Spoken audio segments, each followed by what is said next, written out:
Now second type of classification is on the basis of sides here. तो sides पर आधारित और भुजा पे आधारित यदि हम त्रिभुजों को देखेंगे तो वो तीन प्रकार के होते हैं। पहला है स्केलिन ट्रायंगल। याद होगा आप लोगों को स्केलिन ट्रायंगल कौन सा होता है? इन विच all the three side lengths, all three sides are of different length, in which all three sides are of different length, तो उसे हम स्केलिन ट्रायंगल कहते हैं। जैसे आप एक ट्रायंगल कंसीडर करें जिसकी साइड लेंथ है लेट्स से 7, 5 और 8। Now all the three side lengths are of different length, hence it is a scalene triangle. So nothing so specific about this scalene triangle except its definition. कोई ऐसी property नहीं है यहाँ पे जिसको हम यहाँ पे बहुत ही ज्यादा स्पेसिफाई करें या जिसको नोटिस करें। Now let's move to the second type and that is isosceles triangle.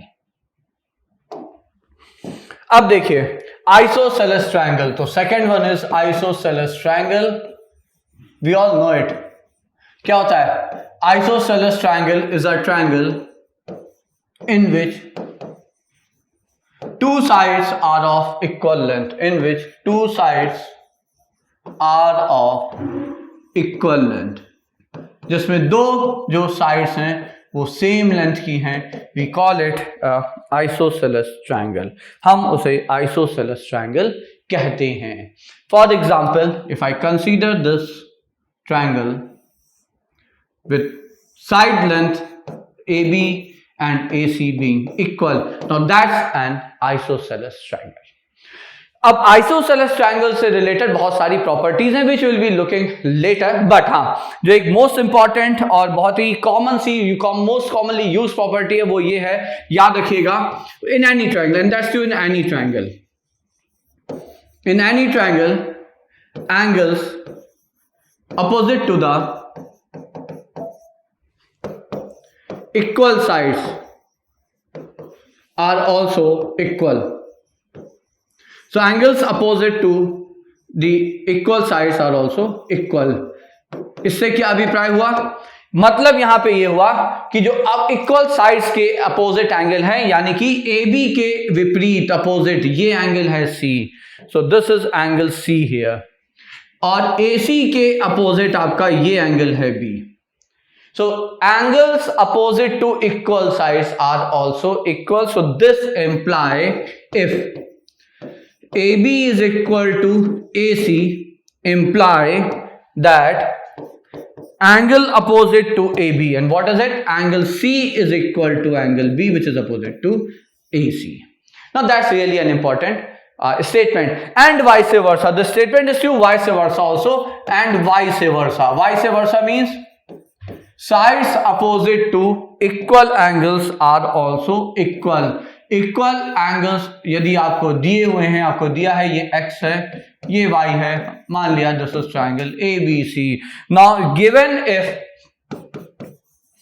x is equal to y, this imply side opposite to angle x, which is AB. So this imply AB will be equal to side opposite to angle y, which is AC, is equal to AC. So this statement is true both the ways. यदि दो कोण बराबर हैं तो उनके विपरीत भुजाएं बराबर होंगी, और यदि किसी भी त्रिभुज की दो भुजाएं बराबर हैं तो उनके विपरीत कोण भी बराबर होंगे. So now if we come back to our isosceles triangle, in which by virtue of definition we know that the side lengths, two side lengths are of are equal, or two sides are of equal length, we can claim from this statement that two angles are also always equal. So in an isosceles triangle, two angles are always equal. And which are those two angles? The angles opposite to equal side. तो equal sides के opposite angle भी equal होंगे. So that's very commonly used property for an isosceles triangle बच्चों. So now let's move to the third type of triangle, and that's really an special one, और वो काफी ही महत्वपूर्ण है, and that is our equilateral triangle. And now how do we define an equilateral triangle? We all know it, isn't that?